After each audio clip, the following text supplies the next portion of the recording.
All right, so I've rearranged the schedule a little bit and the projects a little bit. As I said, things are a little disorganized this time because I'm finally getting rid of all the old versions of these projects down here. So these are all, I'm trying to upgrade them all, and in future I will not use this old machine anymore, 2008, and get them all up here. So here's the recommended projects that most students should use. And I had a couple of students trying to do projects down here on a 2016 machine, and of course they won't run. That's why they're down here. So I recommend you use your 2016 machine and do these projects. And today, I found out about a new tool a couple of days ago called Capa from FireEye, and I wrote a project, so we're going to do that. And then I want to show you Jasmin, and both of these refer to topics we've already covered. So Capa is here, and Capa is a tool which is extremely easy to use, not incredibly powerful, but still somewhat valuable. And the point of this is it gives you the capability of malware. And it does it essentially by looking at what functions it calls. So really you can kind of duplicate, I think, the effect with dependency walker and strings, but it's pretty nice. And it's also tied into the attack framework, so it's much more modern than the other tools we're using. And all you have to do, now there's a version of this that goes into IDA Pro as a plugin. And we might look at that next week when we get into IDA Pro. But for now, we're just going to use the command line tool, and you can put it on any operating system. It runs on the Mac, Linux, or Windows. You just download this file. On the Mac, you have to approve it running because it's not signed. And now you can just run it from the terminal. Now, one thing that will be a little confusing for students is, of course, that you have to find your malware. So you put it someplace like, let me make this nice and big. Okay. All right. So I'm in my downloads folder, which is where I downloaded and unzipped that Capa file. So I can do /Capa, and it will then, it runs kind of slow. I think it runs in Python. And now it's going to say too few arguments, but it did find it and run. So now I had to unzip this malware. And so if you go to, say, my downloads folder here, on a Mac, of course, I downloaded this file, the same thing you used before, practical malware analysis labs.7zip, and that's a 7-zip file. So I used the unarchiver to extract it, which was open with the unarchiver, which you have to add to your Mac. And then I was able to put in the password of malware and extract it. And that created this executable file, which is a Windows self-extracting executable. And you can just unpack that also with the unarchiver on a Mac. So now you unpack it again, and when you're done, you now have, this is the folder containing Capa, and in here you got the same structure, practical malware analysis labs, binary collection, chapter 1L. So the one thing that I think might confuse some students is navigating this system in the command line. And so to actually analyze a file, you have to give it a long string like this here. And so if I wanted to do labo101, which is where I started, .exe, this is the only trick. I have to give it /Capa to run the executable wherever I downloaded Capa, and then I have to have a path that'll take me all the way to labo101.exe. And somebody wants to talk about 222. Okay, I'll look at that in a minute. Anyway, let me just run this thing. And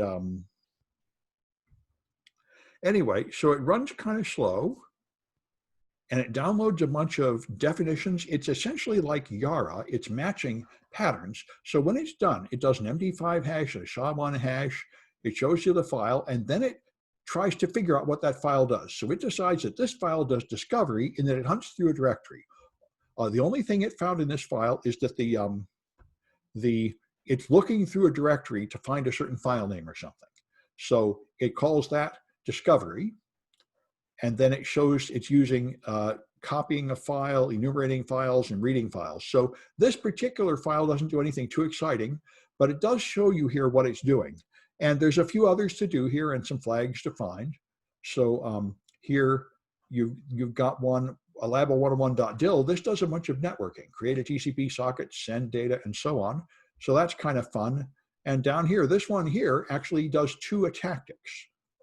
It's access token manipulation. It does acquire debug privileges, bypass Windows file protection. So this tool is pretty cool. It shows you quite a few things it does. All right. Now let me take a look at 222 and see if I can figure out what's happening there. 222, oh, the steps to download C++ visual build tools. That is probably true. Let me look at that one. I'll have to do that, update this later. Microsoft, of course, keeps hiding and moving everything around. They always do that. Is this the part that you're asking about, JZ? JSON? I imagine it is. Let me make a note of this. I didn't worry about that one yet. I made it extra credit. Okay, actually, yeah, let me check that out. Yep, it's very likely changed. Check 222. I'll make a note here. Yeah, I'll have to update it. Microsoft constantly moves all their products around on their download pages and in their Windows product. So I'll have to update that. All right. So that's Capa. And by the way, I rearranged the due dates a bit. All I did was remove one project because make it extra credit, and then add this new project to be due down here on the 29th. So the Capa project was due on the 29th, and there used to be another project, I think, for next week, and I just took it out and called it extra credit. All right. So now I'm trying to make it more clear here because some students were trying to do the 2008 projects on two. I'm trying to make it clear for which cloud machines and which are the local VM. And but anyway, I highly recommend just using the Server 2016 and the cloud machines and ignoring those local projects. They're going to go away soon. I'm just leaving them up for a little while for one more semester, and then I'll throw away any of them that I can't manage to convert into 2016 projects. Now, the other thing I want to show you is about what we covered last time, and it's very nice. And this is Jasmin. I wondered what happened to the Jasmin project. It's just hard to find. Here it is, 301. So Jasmin is this tool that simulates an x86 processor, and it's very nice. And again, it runs in Java, so you can run it on any operating system at all. I put it on my cloud Windows machine just to make sure that was going to work. So we'll use Ollie later. But right now, we're going to use Jasmin. So, all right, I'm having trouble getting this thing to knock it off. So let me go in Ollie and just quit Ollie. Well, let's get this out of the way. All right, there. Now Ollie's out of the way. And so here is Jasmin. You download, first you go to java.com and put on the Java runtime environment. Then you just download this jar file and run it. And this creates Jasmin. And it used to have an irritating, offensive picture, so I changed it with some pictures of flowers grown by a friend of mine. Turns out you can change the graphics inside a Java program very easily. It's just unzip it, and the pictures are just sitting there, and you can just replace the pictures. So that's pretty cool. But the point of this thing is, let me make it bigger. All right, if you hit New File, this thing simulates a processor. And let me fit it on the screen. There we are. That's pretty good. All right.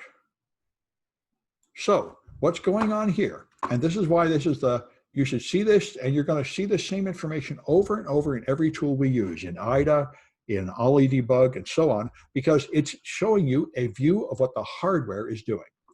So you have EAX, these are the registers, EAX, EBX, ECX, EDX. Those are the 4 all-purpose registers. They can hold a 32-bit value, and right now they're all at 0. Here's source and destination index, ESI and EDI.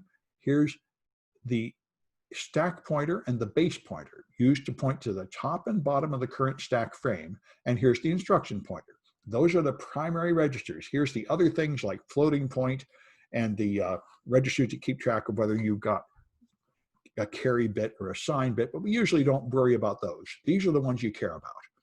Now here you can put commands, and here is memory. And so if I go here and put move EAX 1, that will put a 1 in EAX. Here it gives me a nice description of what the command does. And if I make a mistake like this, then it turns red and tells you what's wrong. Must specify a register, a memory address, or an IMM, which would be immediate value, immediate as an operand. So I'm going to put in a 1 and then move EBX 2. Okay, and by the way, I think I can make that bigger, but it's only going to get bigger there. Anyway, so now This green highlight here is telling you it's still waiting at 0, and that's what the EIP is telling you. If you want to run the program, you hit the green run button. So it runs, it executes those 2 commands, it moves EIP down here, and now there's a 1 in EAX and a 2 in EBX. So you can execute commands here and see what they do. Now, if I try push, I could do push. If I get down there, all right, so push, enter, push, EAX, push, EBX. All right, and I spelled push wrong. Got to put an S there. All right, so now there. Now I got push EAX and push EBX. So if I run it from here, it's going to execute those 2 push commands, and I don't see anything happen because what happened is this is memory starting counting up 048C, counting up 4 bytes at a time for 32-bit words, and the stack is at the bottom of memory. So here it is. It pushed a 1 and it pushed a 2, and those are 32-bit values. So they go in the last bit of memory, which is FFC, and then the next word is FF8. And notice now that I pushed 2 32-bit words on the stack, ESP and EBP have changed. EBP is still at 4096, but ESP is now pointing to 4088, which is up here. And I can change this to decimal if I like. There. Now it's going to show me base 10 numbers here instead of hex. You can have it either way. Anyway, that's the point. What I'd probably recommend, since the way you're going to see it in a real debugger, is to move everything in hex. So now you'll see ESP is FF8 and EBP is 1000, and that's what's going on here. 1000 is off the bottom. That's the base pointer, and here's the 2 words you pushed on the stack. So now if I were to pop a word off the stack with pop and put it in, say, ECX, it'll take the top value off the stack, which is 2, and put it in ECX, which is here. So when I run that, it's going to put a 2 in ECX. It's going to change the ESP to point to FFC, and it's not going to remove this value. This 2 there is still in memory, but it's no longer in my active part of the stack frame. And that's data remnants that we were talking about. That's like the credit card numbers that got stolen from Target. It's leftover data sitting in RAM that you're not using anymore because it doesn't clear it. It just moves the stack pointer to indicate that it's not going to use it. So now there's a couple of challenges you can do here. I think I'll just bring it up here and talk about it. So you go to Jasmin, and so you download this thing and do a few commands to see how it goes. Here's a description of all the parts of the window and such. And then you do a couple of moves and such. And now you can put in a program. So he's going to do things, he's going to move things to addresses and so on. And then you can push and pop to see how the stack works. And then you got a few challenges. So down here, there's one that just pushes values on the stack and then pops them out to show that they come out of order. And here there's a secret message. So if you open this in another window, you can see it. This is a whole series of commands. And what this does, it pushes a bunch of values into memory, and then it does an XOR. So this is a very common type of simple encryption. It XORs them with a static value to make them readable, and then it displays them, and then it clears them. So this program will print out a message and then erase it. And so you can't just read it easily from the input here because of the XOR. And it only is present in memory for a brief period of time, which is what should have happened to credit card numbers, right? You should put them in there briefly, use them, and then erase them. But this one here does that. So in order to find the flag here, you have to step through this program only about halfway. And then there's a console available here. A part of memory is the console that's readable, and you'll see a flag appear and then it vanish. So if you go partway through the program, you'll be able to see the flag. And that is very common. It's very easy to do in the simulator, but this is a very common issue in malware that you have. They garble the strings so you can't find them with the strings tools. They decrypt them and use them and then erase them. And so they really only are present for a fraction of a second, things you want to find, like the indicators of compromise. So anyway, get to practice that one. There's another one here with another kind of secret message you have to find. So there are a couple of puzzles to solve there. And that's what I wanted to show you, so you can have the joy of Jasmin. So I'm going to stop this one.